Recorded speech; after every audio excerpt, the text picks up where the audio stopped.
The sun doesn't shine every day. The storms will come. There are times when the nights will be long and dark and you will be alone. There will be times when the darkness seems to consume everything. But don't let it consume you. That's anxiety. Stop. You're not where you think you are. Your map isn't producing the desired outcome. It's wrong. What should you do? You don't know. Stop. Because if you don't know where to go, there's no point going anywhere. And then what? Prepare.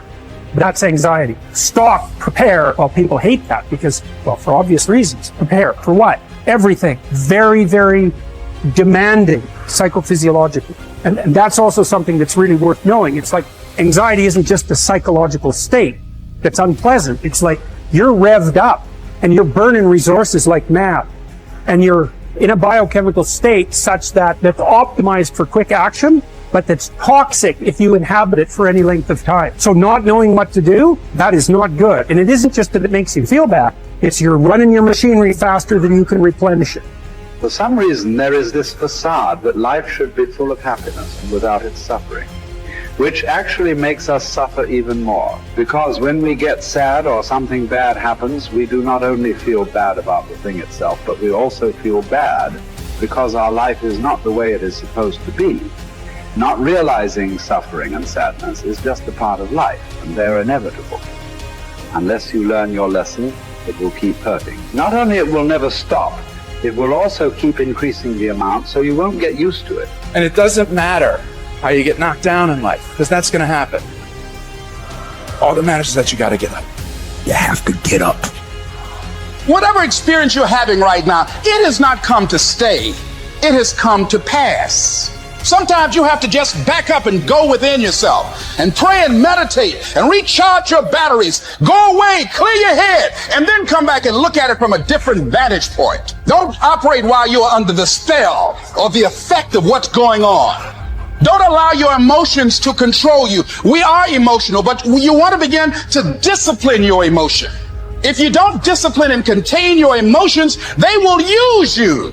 You don't have to force yourself or motivate yourself to think negatively, to be depressed, to beat yourself up over the head, to feel loaded with guilt. You don't have to make any effort to do that. Your mind is on automatic. It will do that by itself. But if you want to begin to move into your own personal greatness, you've got to be willing to go against the tide. You've got to be willing to harness your will and say, in spite of this, I'm in control here.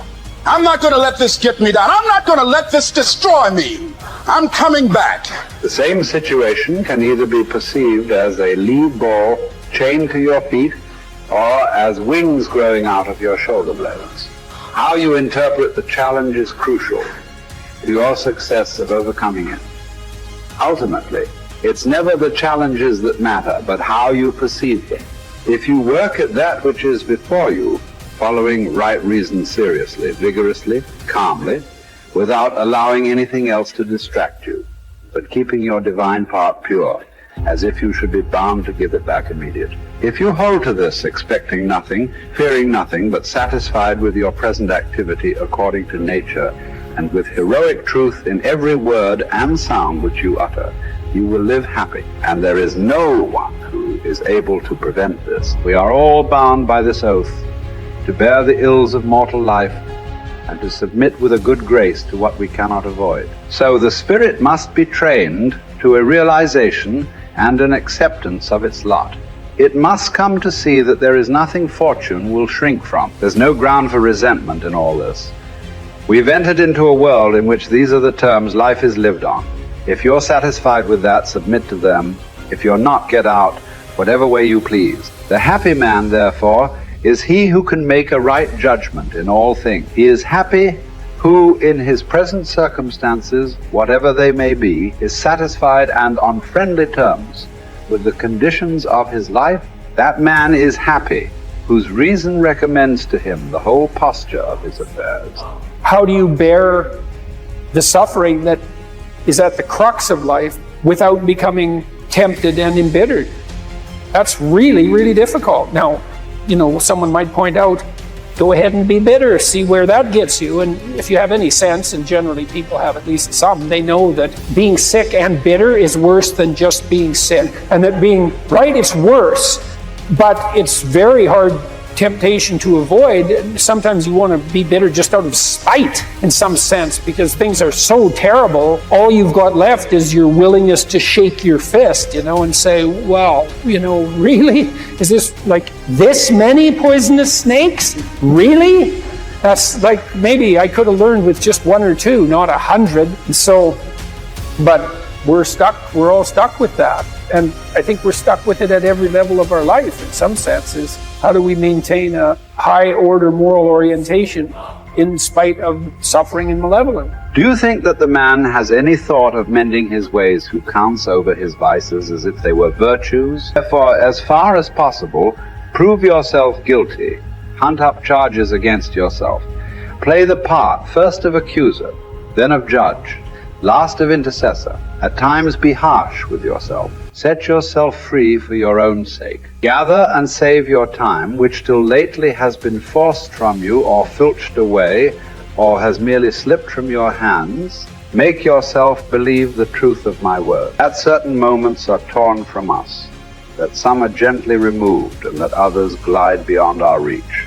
The most disgraceful kind of loss, however, is that due to carelessness. Furthermore, if you will pay close heed to the problem, you will find that the largest portion of our life passes while we are doing ill, a goodly share while we are doing nothing, and the whole while we are doing that which is not to the purpose. What man can you show me who places any value on his time, who reckons the worth of each day, who understands that he is dying daily? We are mistaken when we look forward to death. The major portion of death has already passed. Whatever years be behind us are in death's hands. We should not manifest surprise at any sort of condition into which we are born, and which should be lamented by no one, simply because it is equally ordained for all. Yes, I say equally ordained, for a man might have experienced even that which he has escaped, and an equal law consists, not of that which all have experienced, but of that which is laid down for all. Be sure to prescribe for your mind this sense of equity. We should pay without complaint the tax of our mortality. If you're looking for certainty, the reality of suffering is certain. I mean, what do you accept as evidence above all else? That's a good question. That's a hard question. But I would say pain is up there. It's very difficult not to believe in the reality of your own pain. It's somewhat easier not to believe in the reality of other people's pain. That's not so easy either, but it's your pain seems to be undeniably real.